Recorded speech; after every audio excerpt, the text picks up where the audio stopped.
Cool. All right. So today we're going to take a look at a website called StoryboardThat, and it's a website for making storyboards. And in English, I'm in charge of, for ninth grade and junior high, we're kind of working on the plot of a story. So in English classes, we kind of use StoryboardThat to chart out the plot and kind of what happens in the story. But this website's available for other subjects as well. So if you need to make like a timeline, so maybe in history class, StoryboardThat is a good way of creating a timeline. It could also be used in explaining a process. So maybe if you're in a science class and you have to explain the process of, photosynthesis, or a process of how the stages of the butterfly. You might have to do that. You could use a StoryboardThat as well. We'll find out there's you can change the language, and so you can add in the enye's and the accents for Spanish and French. So you could use that as well for those languages. And maybe a whole host of other resources. You can maybe see how this might be used for explaining cause and effect. So you can have like a one frame to show a cause, and then the other frame to show the effect. Or you could do a problem and solution. So you could do it that way as well.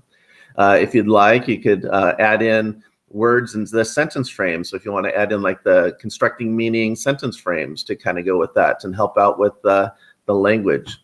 So there's kind of a whole host of ideas out there. And so maybe as we're creating and working on these, we can kind of chat and we can add in, what do we see this? How can we use this in our own classes?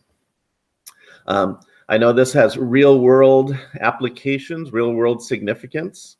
I was watching the making of Doctor Strange and the Multiverse of Madness.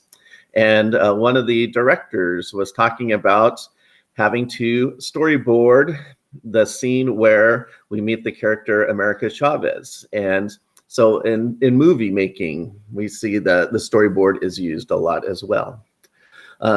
Maybe we could use this at the beginning of the year, and we want to get to know our students, and maybe we want the students to tell us about their summer, and we could have them create a little storyboard about their summer, and that would be like a good way to introduce the character, or introduce the student and get to know the student at the beginning of the year.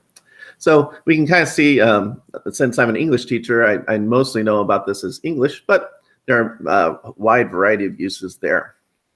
What I also like about StoryboardThat is it's simple. So for those students that don't have huge technical skill, it's easy enough for them. But for those students that are really artistic and creative, the student can really get involved and create really elaborate and artistic and creative storyboards.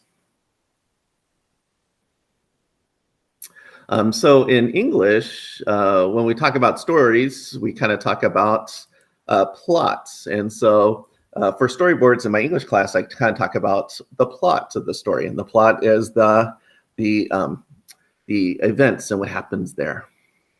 And thank you, Mio, for being in charge of the links. So in a plot, the exposition is the beginning of the story. And so that's how the story starts. And then as the story progresses, things happen in the story, and that's known as rising action. Until we get to the most intense part of the story, or the turning part of the story, and that's known as the climax.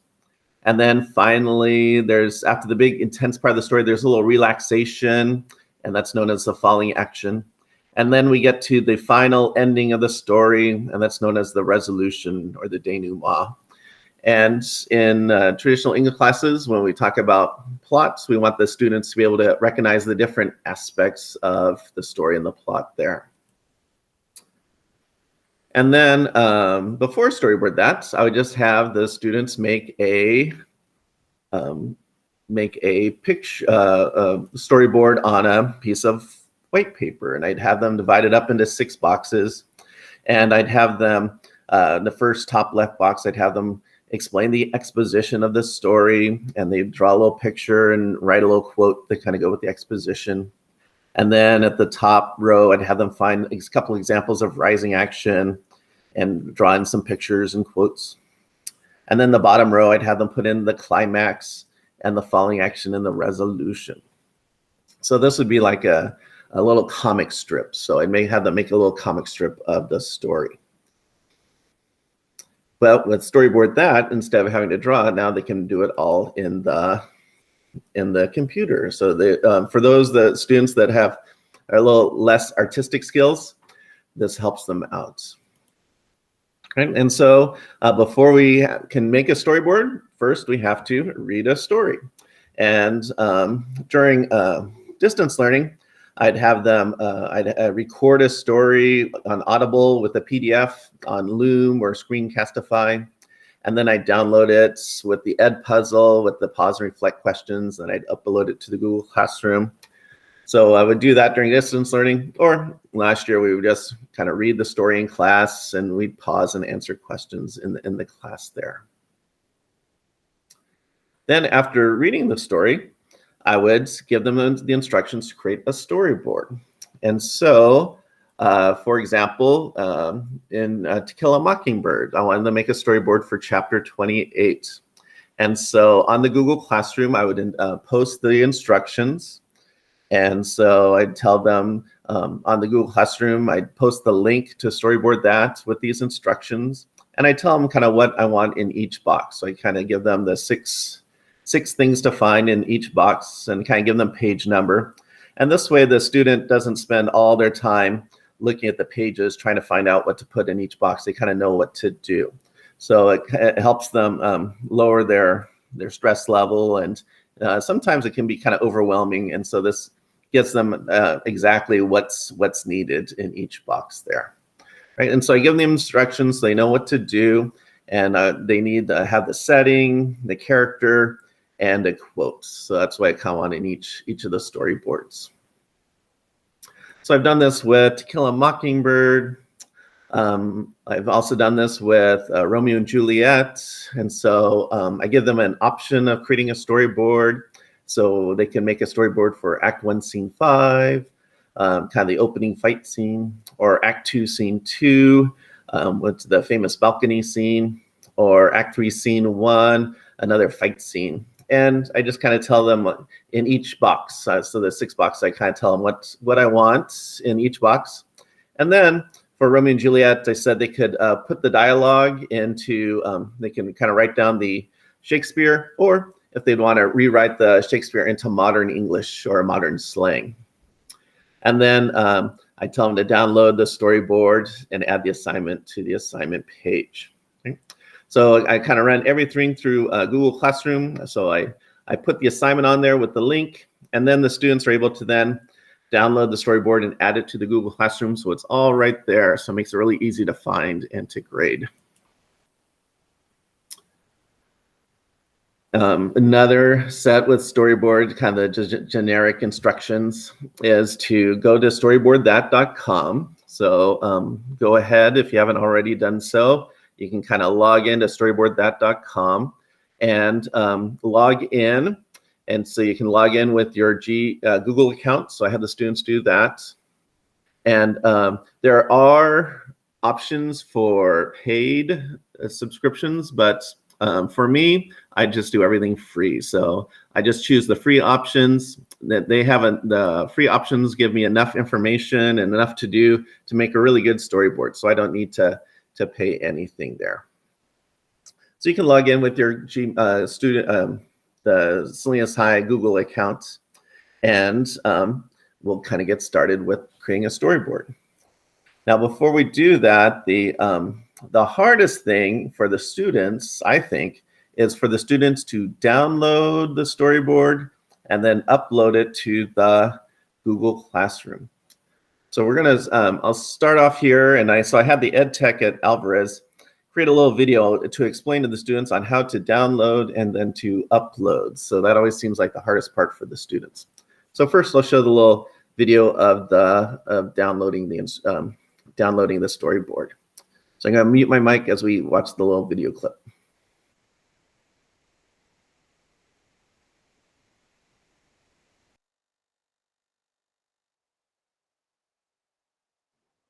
Here's how you upload a document that you saved to your computer to Google Classroom to turn in an assignment. It's a pretty simple process, but here's what you do. You go to the assignment that you're looking to turn in, that you're looking to submit to, and I'm going to open up just a random one here.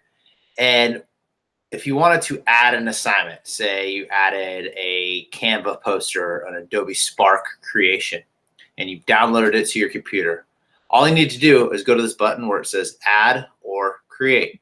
You hit that button and then you click file. When you click file, a window is going to pop up to ask you to upload. You'll see the term upload right here. You want to click this blue browse button and up will pop your assignment or your files. You will have to find out where your file is saved. If you saved it to your desktop, you want to look for your desktop. If you saved it to a certain area, you have to remember where it's saved to. Maybe it's saved to your downloads folder. In this case, I saved my topic to the desktop. So I'm going to select my image, hit open, and it will now attach. And you can see here what I selected, it attached. It's right here. I could double check by opening it to make sure it's there. There it is. It's attached to the assignment, and then all I have to do is hit turn in. And when I hit turn in, that attachment is there.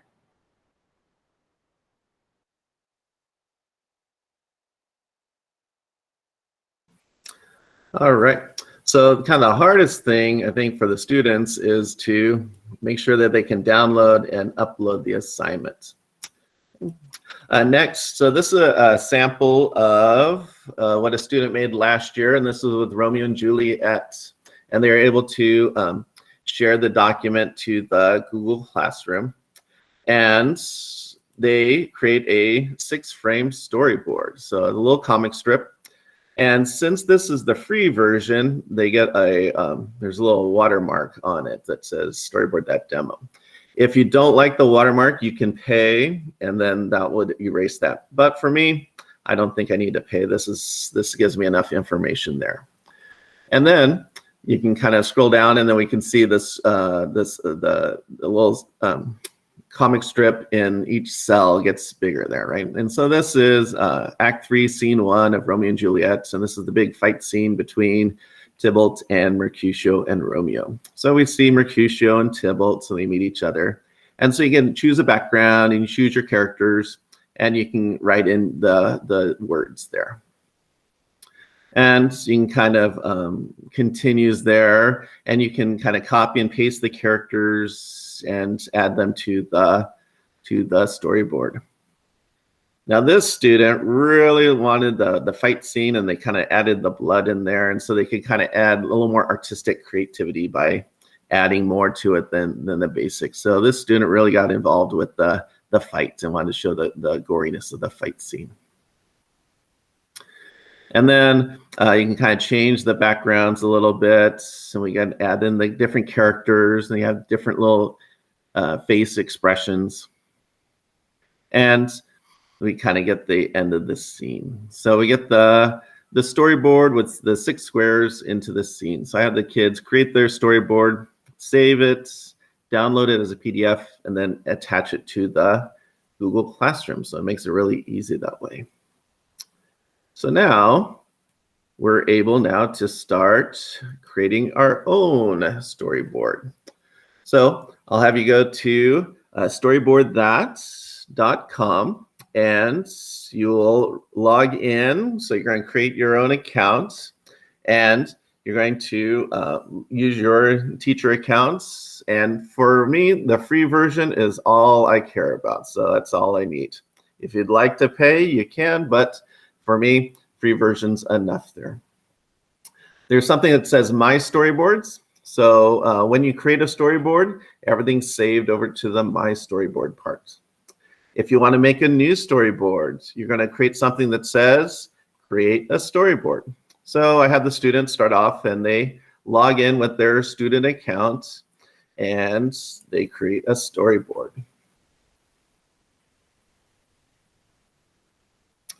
And we get to this little scene here. And this is where we're going to kind of get started with our storyboard. You always kind of have to, you get to make 2 storyboards per week for the free version. So for me, that's more than enough, right? If you'd like to make more than 2 storyboards a week, then you'd have to pay. But for my purposes, you know, I just make 2 storyboards a month maybe, or a semester. So this is enough. So you give a little title. And so maybe, I know you want to start off with the students at the beginning of the year. You want to have the students talk about their summer break, right? And so I'm just going to give it a little title and I'm going to press continue. I don't want to pay anything. Now, it starts off with 3 cells. And so for me, I want the kids to make 6 cells. So over on the right is the tools. And so to make 6 cells, I go to the button over on the right where it says add or delete cells. And at the add or delete cells, right, there's different layouts you could use. Some are going to cost money, some are free. But for me, the 6 cells where it says add or remove cells, kind of at the bottom center, the 6 cells, that's all I need to do. And so I'm going to press OK.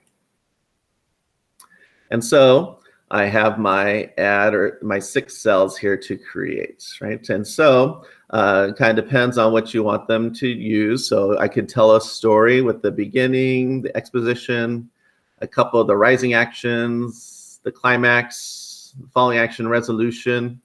If you're in like a history class, you could make a little timeline, or you could do a little process of explaining the steps of something. Could be anything that way. First thing is to add a background. And so over at the top are my tools on what to put in each cell. So there's a scene, characters, and speech bubbles. So those are the 3 that I kind of deal with the most. And so I choose a scene. There's lots of scenes to choose from.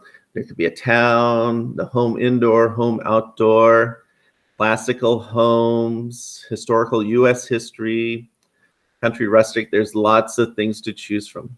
Some of these are not available. Some of them you'll have to pay for. But for me, all the ones that I use are free, able to be used, available.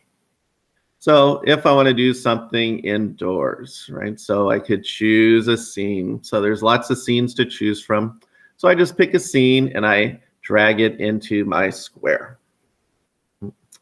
Now, once I drag that, over on the right are my tools that I could use to add to it. So I could change the sky, change the sky backgrounds. Right? So I could choose that as well. I could change the bedspread. So if I want to have a green bedspread or an orange, I could do that as well. I could scroll down in the wall color. I can change the wall color to whatever I like. Right? So very kind of easy to kind of customize it and make it for what the students like. Over on the right, kind of the top where it says edit, if I don't like something, I could hit the delete X button. If I want to keep this scene and just the way it is, I hit the copy button over on the edit, and then I can copy and then paste it. And there's different ways to fix it up here. Those students that get really into it, there's going to be like some advanced buttons and they can really kind of get involved with the scene. But those that just want something really simplistic and quick, right? So all you have to do is drag and drop. So for those students that are less computer savvy, it's very easy. Once you pick your scene, then you can choose your characters. So I'm going to pick my character. And again, lots of characters to choose from. Right, so we can have teens, kids, jobs, sports, from the 1600s to 1800s, the medieval classic era, monsters and myth, lots of people to choose from. And so you can choose a character you like, drag it down. And here, this is where the students can spend a lot of time. Those students that are really artistic, they can get their character just right. So they can change the face of the head expressions, the eyes expressions. They can change their arms, the legs. They can change the hairstyle, the skin tone, shirt color. There's lots of things to kind of fix up there. There's preset poses. Right? They can randomize colors. There's lots of ways for the students to kind of customize and get that character just right.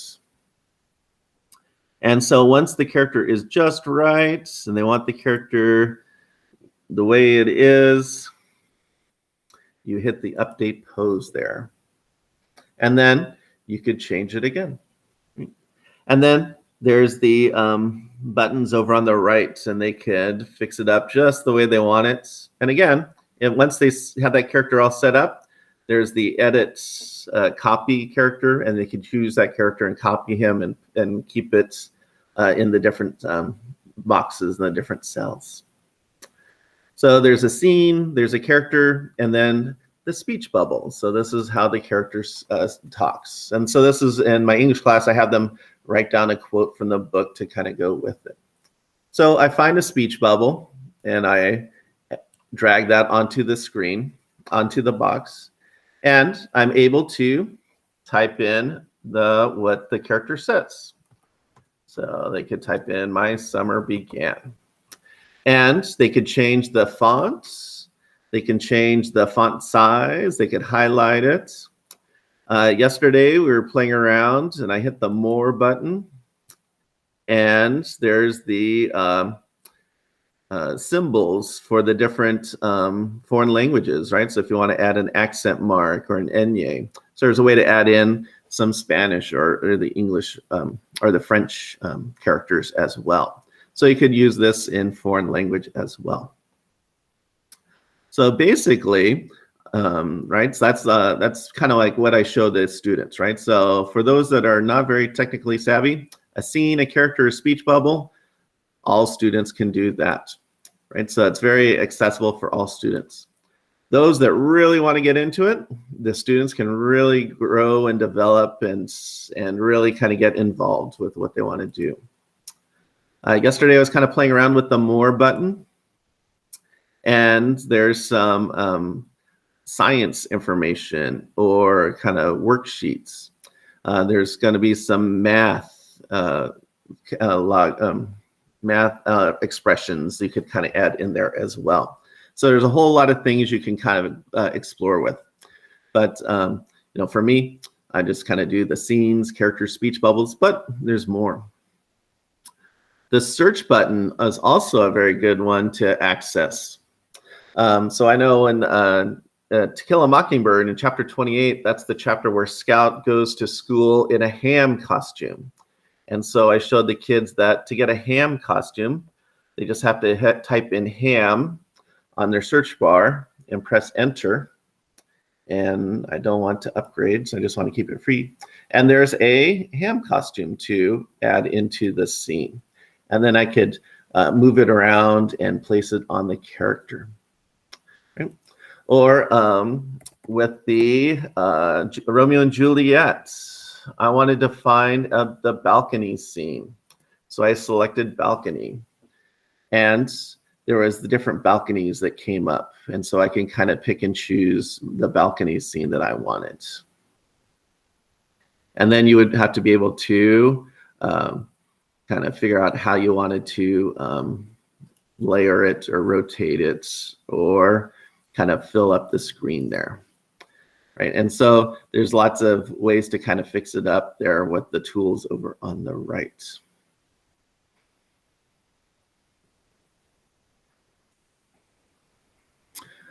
Let's see.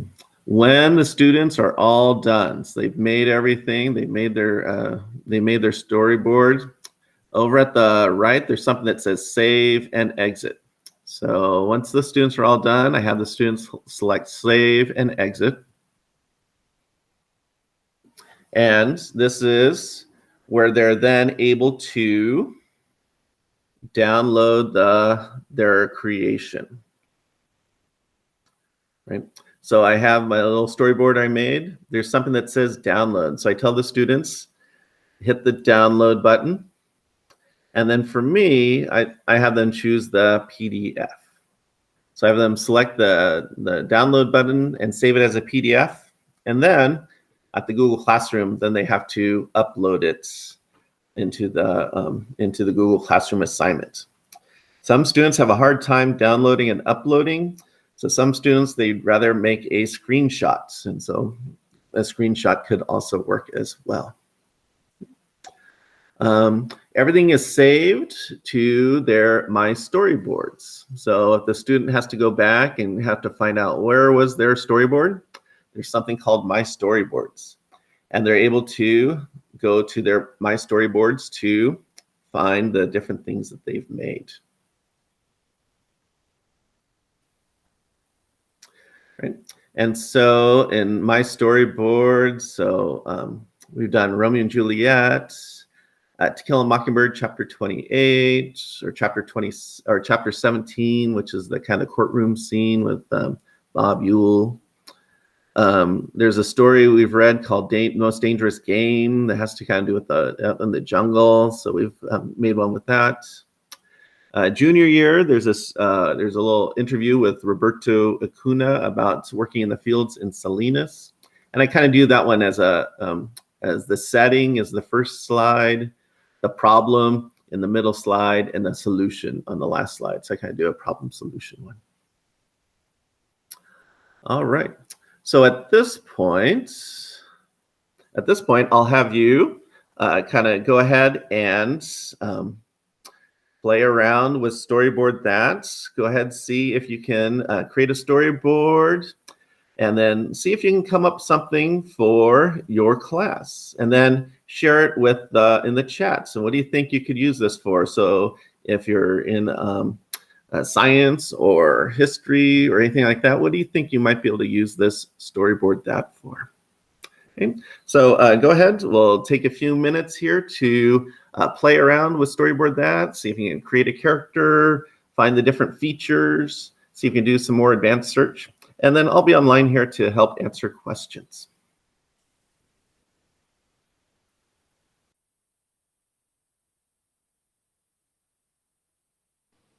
Hi, excuse me. I'm having technical difficulties, so I'm on my phone. Could you please post the sign in again in the chat, which will allow me to open the chat and then be able to get to that? Yes, I'll put in all the links again. Thanks. Thank you so much.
So as people are working, has anybody found an idea to use this year in their classroom? What could they use Storyboard That besides doing a plot chart for a story? Is there anything else that they would be useful for?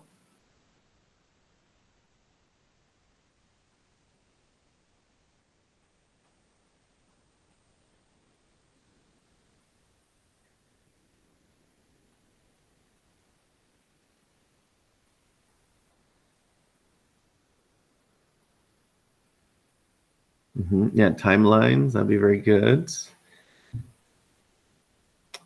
I believe there's a way for students to do a shared Storyboard That. I haven't seen that though, so maybe somebody could see if that's true or not. So a lot of times the students are working together. Sometimes they'll huddle, two students will work on the same computer, or I think there's a way to share the storyboard with another to be able to share that one as well.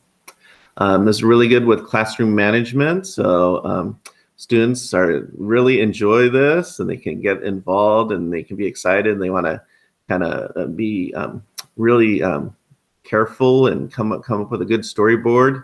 And so really good for classroom management, keeps the kids involved and active, and they get to kind of be in charge of their own storyboard. So the kids like that as well. And again, it's simple for people to use, but then for those that are really into it and advanced, it helps them out that way as well. Oh yeah, with theater, and yeah, this is really good with staging and blocking the theater, so that'll help out with creating or putting on their own shows.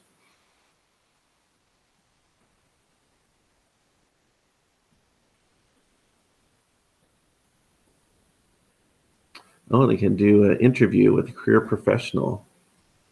That'd be good as well. I know freshman English, they have to create their own story. So maybe before they kind of write out their own story over like 3 pages, this would be kind of a good way to kind of get their own story started, and they can kind of outline it that way.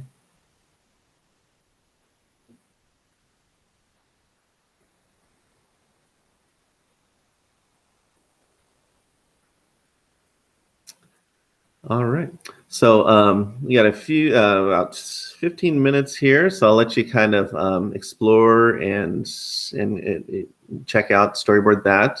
I'll post the evaluation link. And so if you're all done, you can do the evaluation. And then I'll stay online to help answer any individual questions. So thank you for attending and working with Storyboard That. I'm excited to hear what you do Storyboard That with in your classroom this year.